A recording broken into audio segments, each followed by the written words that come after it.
Hey Kenny, how are you doing? Hey, I'm doing very, very well. Tough to be here. And what a great thing to be able to get a chance to talk about rather than just quietly doing the background in my life. So, Cool. yeah, I'm happy to give the opportunity and to share and to get a lot of the knowledge that you have.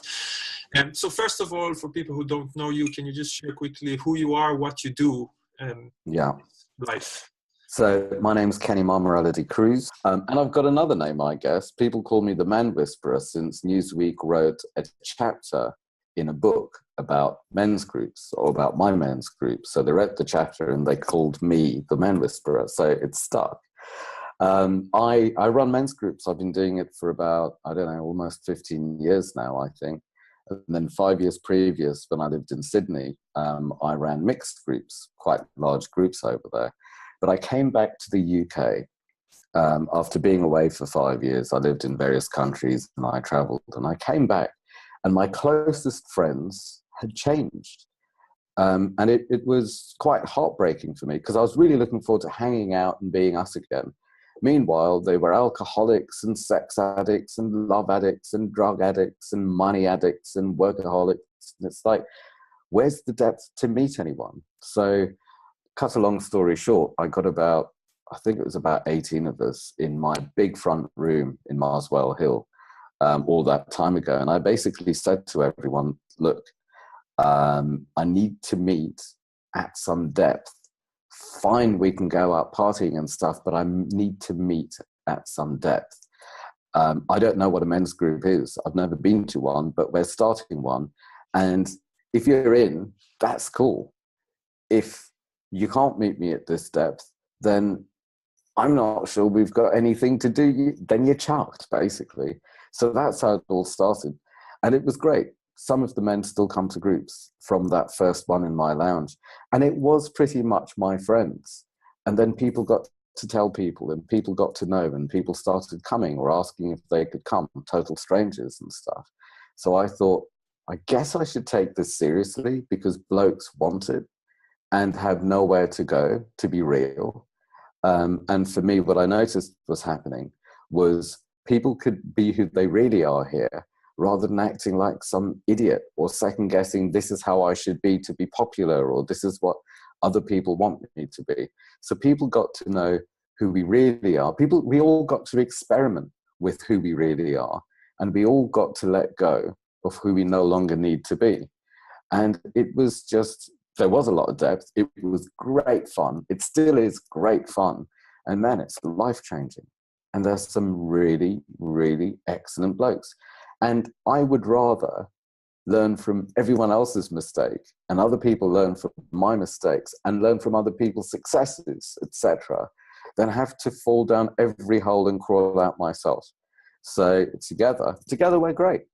Together, it's just like really good fun and it's an efficient way to navigate life and to find out about the trials and tribulations of love, parenting, parenthood, walking a conscious path, being authentic, having a great career, just like the goodness of life rather than surviving.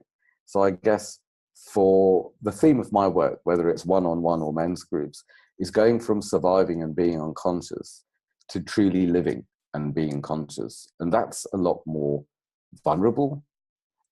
It's a lot more powerful. And man, it's just so much more fulfilling. It's life. Can you share something like one story, either you or one of the people that you worked with, something that, a man that start being unconscious and suddenly, boom, you see the person living fully, like something, an Yeah. example. Do you know, a really easy one, and I guess this is how a lot of men get into groups or development or whatever, is chasing women. And a lot of men kind of feel if I have a woman, then I'm okay. And so this is rather than one person, this is a lot of people that have been through the same thing with what's wrong with me? How do I nab a woman? How do I find a woman? If I have a woman, I'll be okay. Meanwhile, they're really quite scared of women. And around women, they become little boys and they become what they think the woman wants in order to be accepted and not abandoned. So a lot of men, rather than, you know, we all have a man inside, and for some people it's more present than others. For some people it's lost and hidden in there somewhere. And we all have a little boy inside. And I'd say, for example, when there is pain, when there's abandonment, when there's a misunderstanding and the spirit's broken, then that boy kind of takes a back seat, and life becomes about, how do I take part and survive and avoid pain and avoid, for men, I'd say the main things are humiliation and abandonment. So life gets dedicated to avoiding humiliation and abandonment. Now, if I want a woman and my addiction is avoiding humiliation and abandonment, then I guess the self-preservation takes over from, I'm going to fall in love. I'm going to have a great time. I'm going to have wonderful sex. I'm going to have great connection. So they might find a woman, but they might play the role of the little boy who's harmless, maybe sexless, who can take care of the woman's emotions, but not their own emotions, who is easily entangled. So here's my little child, be gentle with it, rather than I can take care of my child. Here's the man I am, ready to meet the woman in you. So a lot of men learn to navigate their inner turmoils around women and second guess projecting mother or projecting something bad's going to happen. And they turn it around. They get to take care of their own needs rather than offer them to a woman. And this could happen in the workplace, this could happen with their friends, this could happen anywhere.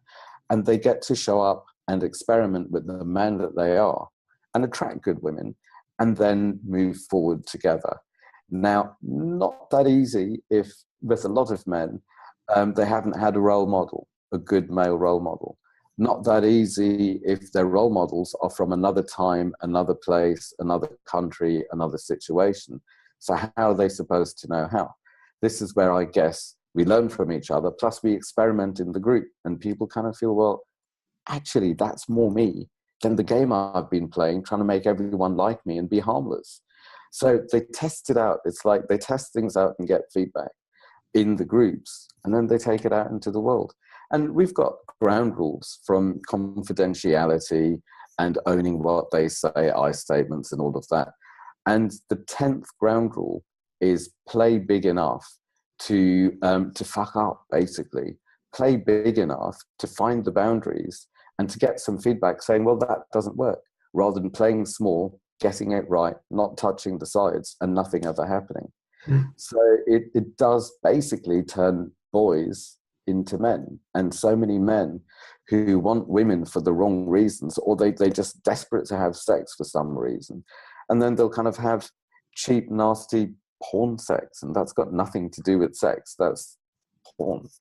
And they just learn, well, actually, that's not how to be a man. That's not how to be intimate. And that's empty. It's not fulfilling. So blokes get to know themselves, and we all get to grow, irrespective of age.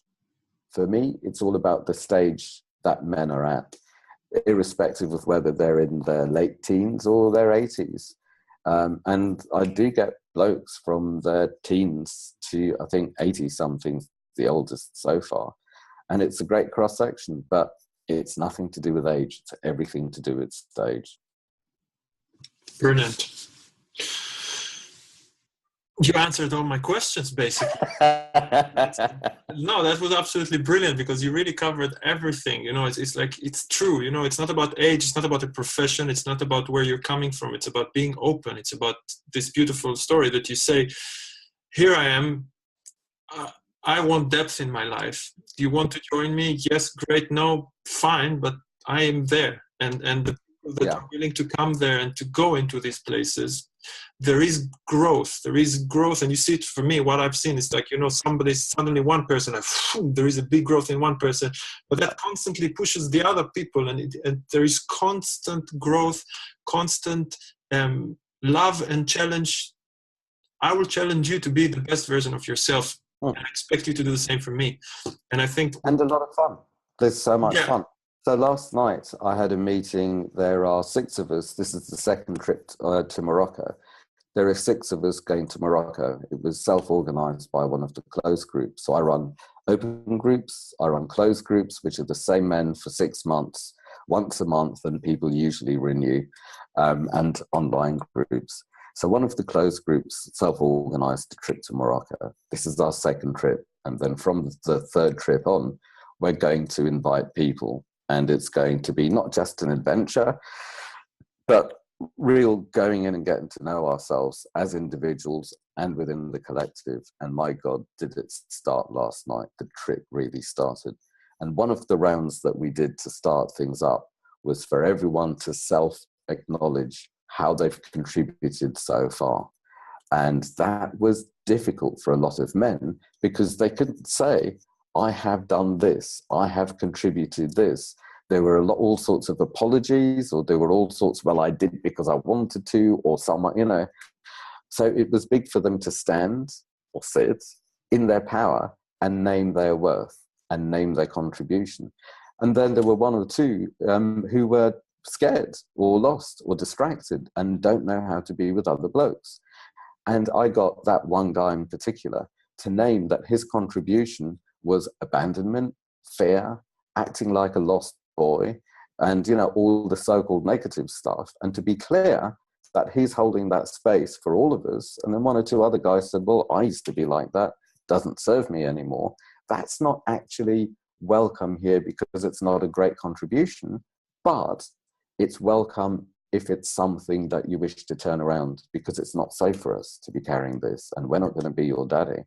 So it's awareness that everything's a contribution and a check-in to see where we are. And that's what worked with the last trip is suddenly in the middle of, I don't know, some wonderful nature or Casbah or whatever, it's like, feels like time for a check-in. And we had a quick check-in and dealt with all the fears, paranoias, projections, and everything else that would have turned into fantasy, resentment, disconnection, punishment, etc., etc. So it's conscious adventuring. So we call it men venture. So there's MenSpeak, men venture, there's men draw for drawing, there's men camp for camping. We get up to all sorts of things. And so there is a lot of information and a lot of stuff that can be explored with Kenny. What's the best way to contact you?